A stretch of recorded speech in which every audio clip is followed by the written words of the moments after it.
할렐루야. 오늘 이 아침에 나오신 여러분들을 주님의 이름으로 환영하고 축복합니다. 오늘은 4월 10일 사순절 6번째 주일이자 종료주일이고 고난주간이 시작되는 때입니다. 예수님께서는 33세 되던 해에 마지막 유월절을 보내시기 위해 예루살렘 근처 감람원이라고 부르는 벳바게와 베다니 근처에 이르렀을 때 두 제자를 부르셨습니다. 그리고 맞은편 마을로 가서 아직도 아무도 타보지 않은 어린 낙이 한 마리를 끌고 오라 하셨습니다. 그러자 제자들은 어린 나귀를 데려왔고 예수님은 그 어린 나귀를 타시고 예루살렘 성으로 입성하시게 됐습니다. 예수님이 어린 나귀를 타시고 성 안으로 들어가자 예루살렘 사람들은 들에서 벤 종려나무 가지를 들고 앞에서 가고 뒤에서 따르며 호산나 우리를 구원해 주옵소서, 우리를 구원해 주옵소서. 주님의 이름으로 오시는 왕이여 찬송하리로다, 다윗의 나라여 가장 높은 곳에서 호산나 하며 주님을 향하여 노래했습니다. 당시 예수님의 인기는 대단했습니다. 왜냐하면 얼마 전만 해도 예수님께서 베다니에서 죽은 나사로를 살리셨고 지난 3년 동안 수많은 기적과 이적을 행해 오셨기에 예수님의 명성과 인기는 온 이스라엘이 다 알았습니다. 더군다나 죽었던 나사로가 나흘 만에 살아서 그들 가운데 생활하고 있었기 때문에 그들은 예수님을 장차 이스라엘을 해방시킬 수 있는 새로운 나라의 지도자요, 정치적 메시아로 생각했습니다. 그러나 주님은 그들의 기대와는 달리 일주일 후에 십자가에서 죽음을 당하시게 됩니다. 역사적으로도 보면 모세 시대에 출애굽했던 이스라엘 자손들도 두 가지를 동시에 경험합니다. 한편으로는 출애굽 해방의 기쁨이요, 또 다른 한편으로는 광야의 고난이 시작됩니다. 예수님께서 부활 승천하신 후에 거듭난 제자들도 그랬습니다. 죄로 씻음받고 구원받은 거듭남 기쁨이 있긴 했지만 부활하신 예수님을 증거하게 될 때 박해를 당하기 시작했습니다. 오늘 우리도 그렇습니다. 예수 그리스도를 믿고 구원 얻은 기쁨도 있지만 하나님 나라의 시민으로 살아가야 할 책임과 윤리가 엄중합니다. 그런데 예수님께서 예루살렘에 들어가실 때 한편으로는 예루살렘 백성들이 종려나무 가지를 꺾어서 호산나 주의 이름으로 오시는 이여 우리가 주님을 찬송합니다 두 손을 들어 환영했지만 그들은 며칠 후에 빌라도가 재판을 시작하자 돌변합니다. 흉악한 범죄자 바라바 대신 예수를 십자가에 못 박으시오, 예수를 십자가에 못 박으시오, 예수를 십자가에 못 박으시오 소리치는 군중들이 됩니다. 빌라도도 이를 이겨내지 못하고 예수님을 십자가형에 언도하게 됩니다. 그렇다면 예수님께서 왜 이 문제 많고 이율배반적인 이 무리들이 있는 예루살렘 성으로 어린 나귀를 타시고 들어가게 되신 걸까요? 그것은 묶여있는 어린 나귀를 풀어오듯이 우리 인간의 모든 죄와 고통으로부터 풀어주시기 위함입니다. 예수님 시대 예루살렘은 유월절 명절을 맞아 시끌벅적했습니다. 살아있는 듯 생동감이 있어 보였습니다. 그러나 그 속을 들여다보면 그렇지 못했습니다. 속이고 속이는 인생들이 무리를 이루어 살아가고 바리새파, 사두개파, 젤로파, 에스네파 같은 온갖 파벌로 나눠져 있고 혈연, 지연, 학연으로 각자의 이익을 따라 패거리를 이루고 살아가는 모순을 안고 있었습니다. 탈무드에 보면 먹고 사는 직업도 변변찮았습니다. 제단사, 신발 제조공, 목수, 피업공, 건축가, 백사공, 옷감을 짜는 직조공, 양탄자, 도기, 향유를 제조하는 자들, 건축 노동자들, 식료품업자들, 의사, 포목업자, 상업과 무역, 수입업, 농업, 목축업 같은 직업이 전부였습니다. 오늘 우리 사회는 어떻습니까? 미래학자들은 우리 한국 사회가 4차 산업 경쟁력에서 반도체, 배터리, 바이오를 선점하고 있고 민주주의와 개발도상국의 롤 모델이라고 합니다. 삼면이 바다고 북으로는 대륙이 있기 때문에 바다와 육지의 가교 역할을 할 수 있는 나라요. 이웃나라와 다자 협력을 잘 끌어내면 엄청난 기회와 발전을 이루어낼 수 있는 잠재 능력이 있다고 봅니다. 그렇지만 김은희 박사라는 분은요, 우리 사회는 도덕적 우월주의를 앞세운 신양반 사회라고 그랬어요. 특히 586 세대들 말이죠. 도덕을 앞세워가지고 과거의 이력 가지고. 김태영이라는 신약 연구소장은 이 사회는 풍요 중독 사회요, 물질 이데올로기 사회요, 풍요 불화 사회라고 그랬습니다. 내 집 마련이 어렵다고 해도 최근 3년간 965명은 16,932채를 사들였습니다. 가장 많이 산 사람은 한 사람이 266채를 샀고 100채를 산 사람도 5명이나 되고 20채 이상 집을 산 사람도 217명이나 됩니다. 그렇지만 우리 시대는요, 여전히 불안합니다. 있어도 불안하고 없어도 불안합니다. 그래서 어른들은 다음 세대들에게 더 열심히 해라, 더 열심히 해라. 지금 힘든 건 아무것도 아니요. 나중에 돈 못 벌면 무시당하고 사람 노릇 못하니까 참고 또 참어. 공부해야 돼. 뭐 해야 돼? 공부해야 돼. 뭐 해야 돼? 공부해야 돼. 귀에 딱지가 않도록 됐습니다. 그러다 보니 어린 시절부터 아이들은 행복이 없고 평안이 없습니다. 그저 죽어라, 경쟁에서 살아남아야 되는 줄로만 압니다. 그러므로 오늘 우리에게 예루살렘에 입성하셨던 평화의 왕이요, 우리 구주 되신 예수님께서 우리의 마음속에 오셔서 왕의 왕이 되셔야 합니다. 날개 꺾인 인생, 피투성이 같은 상처와 아픔을 가지고 있는 사람들, 미래도 소망도 없는 인생에 무익하고 허무하고 이유 없이 절망 속에 빠지는 이들도 예루살렘에 입성하셨던 평화의 왕이요, 우리의 구주 되신 예수님께서 우리 마음의 왕으로 오셔서 우리의 구주 되셔야만 하는 것입니다.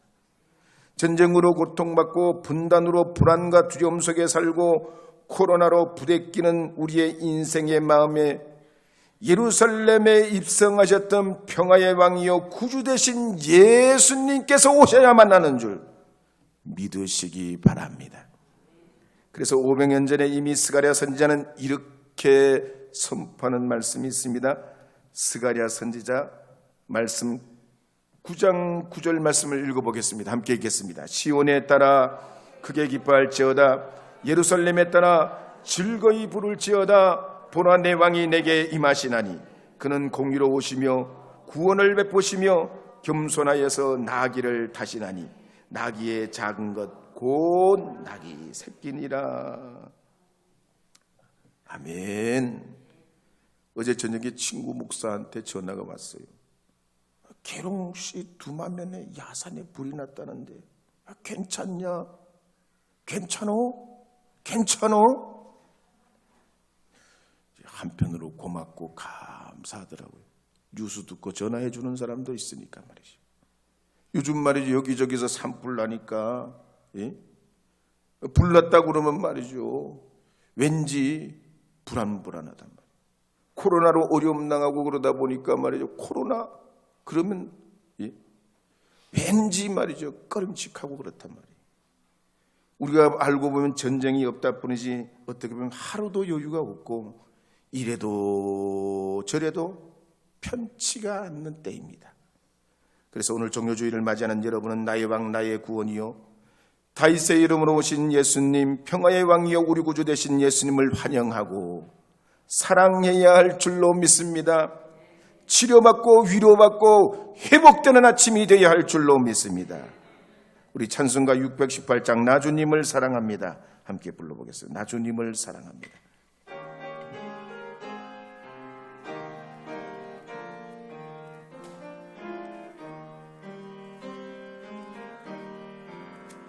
나 주님을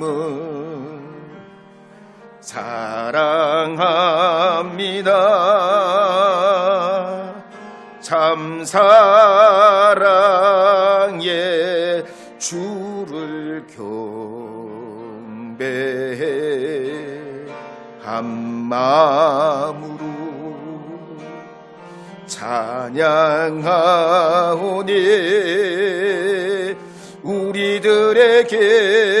우리들에게도 들으소서.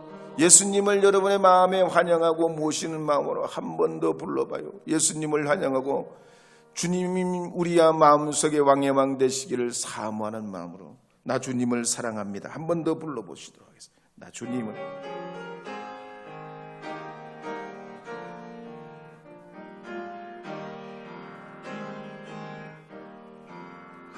나 주님을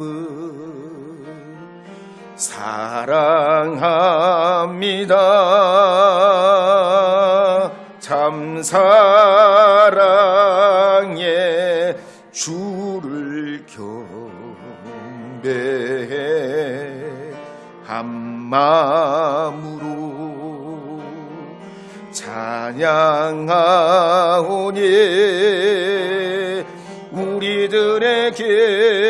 우리들에게도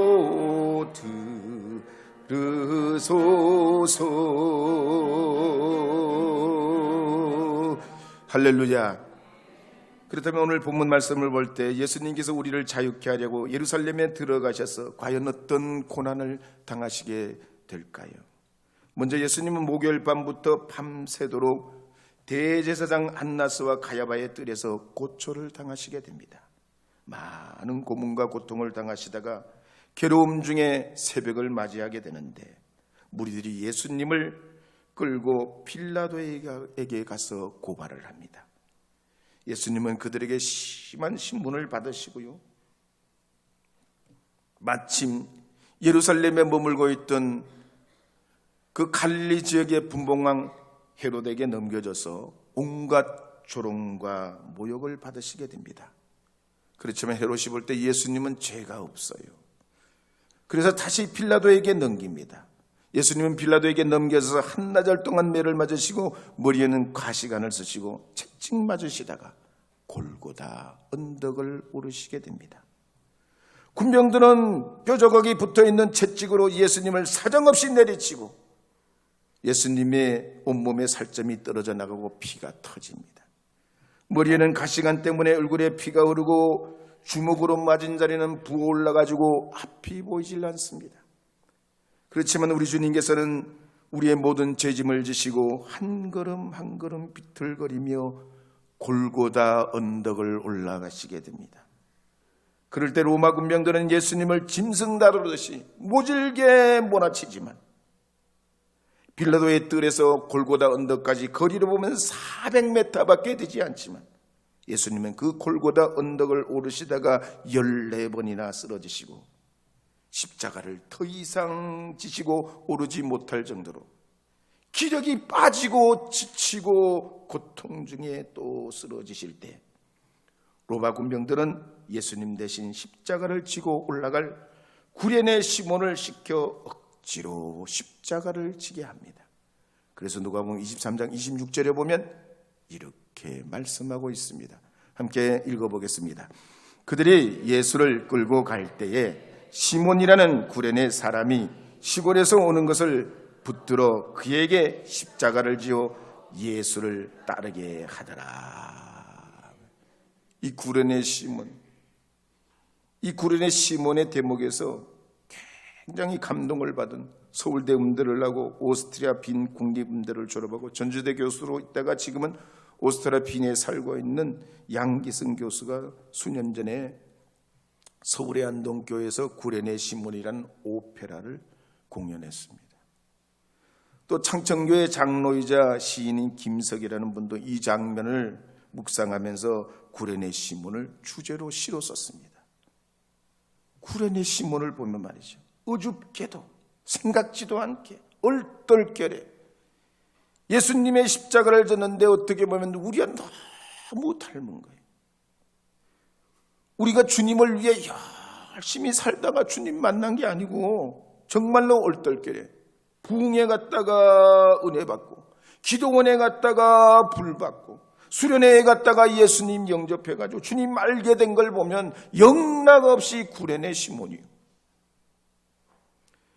구약의 모세도 보면 미디안 강에서 40년 동안 양을 치고 있을 때 주님 만날이라고는 전혀 생각 못합니다. 호레산 가시 떨기 불꽃 가운데서 주님이 그를 재차 불러 그의 걸음을 멈추게 세울 때 이 모세는 이스라엘의 지도자가 돼요. 바울도 다메섹으로 가면서 내가 회심할 거다, 회개할 거다, 나는 인생을 고쳐 살 거다 그렇게 생각하고 간 거 아니죠. 아무것도 생각하지 못하고 단 5분도 자기의 앞길을 모르고 그냥 씩씩거리고 혈기에 차서 걸어가던 이 바울이 너무나 뜻밖의 부활의 주님을 만나게 돼요. 회심하게 된 사도들도 그렇습니다. 오순절날 갑자기 성령에 불받고 바람 같은 성령을 받습니다. 어거스틴 같은 교부들이나 영국의 웨슬리 목사님도 회심한 사건을 봐도 그래요. 생각하지 못한 시간 그 장소에서 하나님의 역사가 일어납니다. 위대한 신앙인들 대부분은 이 구레네 시몬처럼 전혀 생각지 못한 하나님의 은혜를 체험하게 됩니다. 옛날 영국에는 양을 훔친 사람에게 사형을 처하는 관습이 있다고 합니다. 한 번은 관례에 따라 어떤 사람이 양을 한 마리 훔쳤다가 사형을 당하게 됐습니다. 그러자 그때 빌립 도드라지라는 유명한 목사가 이 사람을 구명해내기 위해서 백방으로 뛰어서 이 사람의 그런 억울함을 얘기합니다. 그렇지만 당시의 법과 제도가 엄격했기 때문에 아무 소용이 없고 죄수는 결국 사형장으로 끌려가게 됩니다. 그렇지만 우리 주님의 은혜는 그렇지 않죠. 우리 주님의 은혜는 우연이 아니에요. 우리 주님은 창세전부터 여러분을 향한 계획을 가지고 계시고 부르시고 축복해 주시고 십자가의 은혜로 갚을 수 없는 은혜, 측량할 수 없는 주님의 은혜를 우리에게 베풀어 주시려고 부르신 줄 믿으시기 바랍니다. 그러면 이사야서 1장 18절 말씀에 보면 이렇게 말씀하고 있습니다. 함께 읽어보겠습니다. 여호와께서 말씀하시되 우리가 서로 변론하자. 너희 죄가 주홍 같을지라도 눈과 같이 희어질 것이요 진홍같이 붉을지라도 양털같이 되리라. 로마서 6장 6절도 읽겠습니다. 우리가 알거니와 우리 옛사람이 예수와 함께 십자가에 못 박힌 것은 죄의 몸이 멸하여 다시는 우리가 죄에게 종로로 타지 아니하려 함이니. 베드로전서 2장 24절도 읽겠습니다. 친히 나무에 달려 그 몸으로 우리 죄를 담당하셨으니 이는 우리로 죄에 대하여 죽고 의에 대하여 살게 하려 하심이라. 그가 채찍에 맞음으로 너희는 나음을 얻었나니. 할렐루야. 한량없는 은혜, 갚을 수 없는 은혜, 내 삶을 내워 사는 하나님의 은혜. 나 주저함이 없이 그 땅을 밟음도 나를 붙드시는 하나님의 그 은혜. 그렇다면 우리가 종료주일 고난주일을 맞이해서 과연 어떻게 해야 될까요? 과거 지향적으로 우리도 골고다 언덕을 다시 되어 올라가야 될까요? 예수님은 그걸 원하지 않으시는 거죠. 미래지향적인 예수님 고난을 바탕으로 내일을 위해 살라 권면하십니다. 그래서 27절부터 31절 말씀에 보면 이렇게 기록합니다. 한번 읽어보도록 하겠습니다. 또 백성과 및 그를 위하여 가슴을 치며 슬피 우는 여자의 큰 무리가 따라오는지라. 예수께서 돌이켜 그들을 향하여 이르시되 예루살렘의 딸들아 나를 위하여 울지 말고 너희와 너희 자녀를 위하여 울라. 보라 날이 이르면 사람이 말하기를 잉태하지 못한 이와 해산하지 못한 배와 먹이지 못한 젖이 복이 있다 하리라. 그때의 사람이 산들을 대하여 우리 위에 무너지리라 하며 작은 산들에 대하여 우리를 덮으리라 하리라. 푸른 나무에도 이와 같이 하거든 마른 나무에는 어떻게 되리요 하시니라. 아멘. 예수님께서 이제 골고다 언덕으로 올라가실 때 많은 사람이 뒤를 따라갑니다. 그런데 그 중에는 많은 여성들이 주님의 고난과 죽음을 애통해합니다. 그러자 주님께서 여인들에게 이렇게 말씀하십니다. 예루살렘의 딸들아, 나를 위하여 울지 말고 너희와 너희 자녀를 위해 울라. 그러십니다. 오늘 요즘 우리 시대의 자녀 세대는 숨가쁠 정도로 살아갑니다. 손바닥 안에 다 모든 게 있어요. 기상알람부터 잠자리에 들 때까지 하루 종일 스마트폰과 함께합니다. 친구들과 단톡방에서 무수한 얘기를 나누고 웹툰에 넷플릭스에 디즈니에 웨이브 같은 OTT, 영화, 게임, 뉴스, 사진을 보고 필요한 건 다 검색하고 내가 원하는 것, 알고 싶은 건 어디에 다 있어요? 유튜브에 다 있어요. 말하자면 오늘 우리 시대의 자녀들은 전혀 다른 세계관을 가지고 살아갑니다. 그러나 아무리 세상이 달라졌다고 해도 미디어가 매력적이고 재미있는 게임으로 가득하다고 해도 다 좋은 것만은 아니죠. 가령 영국 옥스퍼드대 덤바 교수는 보통 사람들이 사회관계를 맺을 수 있는 최대치의 인원은 150명이라고 그랬어요. 한 사람이 인간관계를 맺을 수 있는 최대 인원은 150명. 그래서 로마 시대에 한 중대 인원을 몇 명으로 정했냐? 130명이에요. 한 중대. 그래서 우리나라 군대도 중대에서 대대를 만들잖아요. 인원의 최대치를 계산해서 인원을 편성하는 거죠. 그러니까 150명, 130명 그래도 그 중에는 남다르게 친한 친구가 150명이 다 친한 게 아니고 몇 명만 친할 수 있냐? 한 12명에서 15명밖에 안 된다는 거예요. 그래서 축구팀 인원이 몇 명이에요? 안 해봐서 몰라요? 11명이요. 야구팀은 몇 명이요? 예? 9명이요? 안 해봐서 몰라. 하여튼 농구팀은 몇 명이요? 5명이요? 그런 것 같아요. 예수님의 제자는 몇 명이에요? 12명이요. 페이스북에 말이죠. 아무리 1000명, 10,000명 되는 팔로워가 있고 어떻게 가까운 사이라고 막 그래도 진짜 가까운 사이는 20명도 안 된다는 거예요. 나머지는 다 헛수요. 그냥 피상적인 관계지. 그냥 필요하면 이렇게 저렇게 문자나 보내고 메시지나 보내는 관계지. 진짜 친한 친구는 못 된다는 거예요. 그래서 2019년에 미국 뉴욕대와 스탠퍼드 대학에서 페이스북 접속을 한 달간 중단하는 실험을 했답니다. 그랬더니 먼저 하루에 1시간이 남아돌더라는 거야. 예? 페이스북만 안 했더니 하루에 1시간이 남아돌아. 이 1시간을 어떻게 사용할까? 그러다가 가족들과 친구들을 만나기 시작했다고 그래요. 실험을 한 거지. 한 달간만 그렇게 해보라는 거예요. 그러니까 그 남은 1시간을 가지고 친구 만나고 가족 만나니까 행복감이 막 생기더라는 거예요. 만족이 생기더라는 거예요. 요즘 아무리 2인 가구, 1인 가구가 늘어난다 해도 가정만큼 좋은 게 없지요.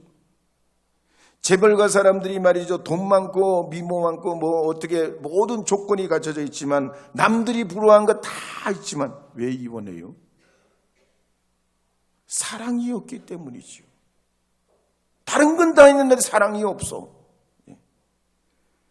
약 80년 전 조선 만렙에 조선 사람들이 만주로 러시아로 이주해 갔다가 소련에 의해서 20만 명이 강제로 중앙아시아로 지금의 타지키스탄, 카자흐스탄, 우즈베크에 강제 이주당합니다. 그 과정에서 2만 5천 명이 죽고 집이 없는 황무지에 버려지고 얼어 죽고 굶어 죽고 특히 아이들이 대부분 죽어요. 그러니까 나라가 힘이 없으면 백성을 보호할 힘이 없는 거죠. 그런데 이런 아픔을 겪은 우리 조선족들의 그 아픔을 우리가 어떻게 다 이해해? 그냥 안타까워할 뿐이지. 그런 역사가 있었구만. 다시 되풀이하지 말아야지. 예수님의 십자가와 고난도 그렇습니다. 우리가 십자가 말하고 고난주간을 맞이하고 예수님의 십자가를 바라보며 주님의 고난을 이해하려고 하지만 역사적으로나 심정적으로나 영적으로 주님의 그 고난을 이해할 수도 없고 단 몇 %도 알기 어려워요. 그러나 주님께서 이 십자가 고난을 통해서 진정으로 우리에게 바라시고 원하시는 게 뭡니까? 이해가 아니라 우리 대신 고난당하신 주님의 십자가의 그 거룩한 은혜를 우리가 받고 알고 받아들이길 원하고 이 십자가의 위에 우리 가정을 세워가고 사회를 세워가고 교회를 세워가고 믿음의 형제들의 아름다운 관계를 이어가려는 것입니다. 우리나라의 야구 강점이 뭡니까? 우리나라 야구의 특징이 있어요. 메이저리그처럼 대단한 그런 선수들은 아닌데 우리나라 야구의 특징은 한 가지가 뭐냐면 전문가들이 그래요. 번트를 안 해요. 번트 아세요? 근데 일본 야구는 오질나게 번트 잘해. 예. 그래가지고 점수만 내가지고 이겨버리면 끝난다는 야구를 해요.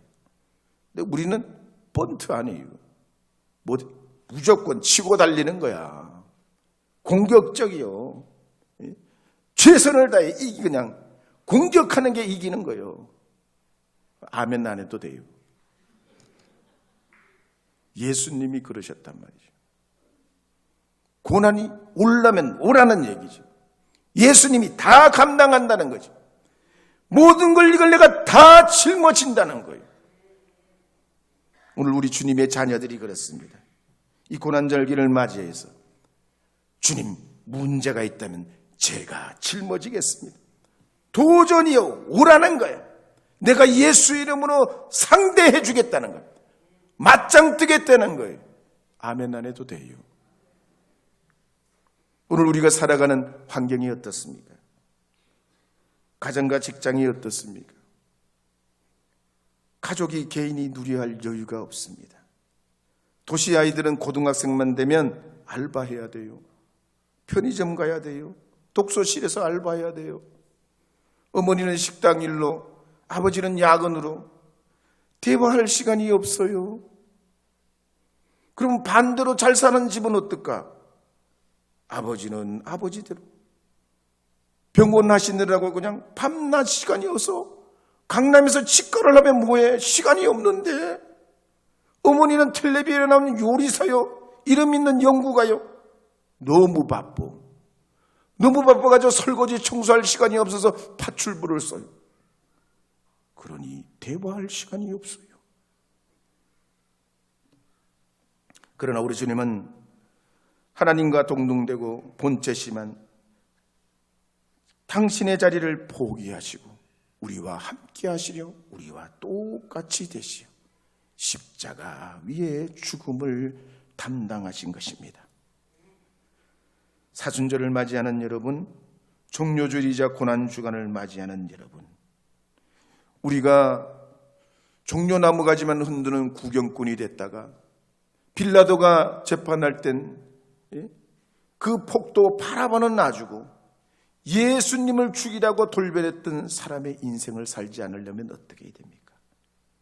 주님을 환영하시기 바랍니다. 여러분의 삶 속의 가정의 일터의 사업체에 주님을 맞아 들이시기 바랍니다.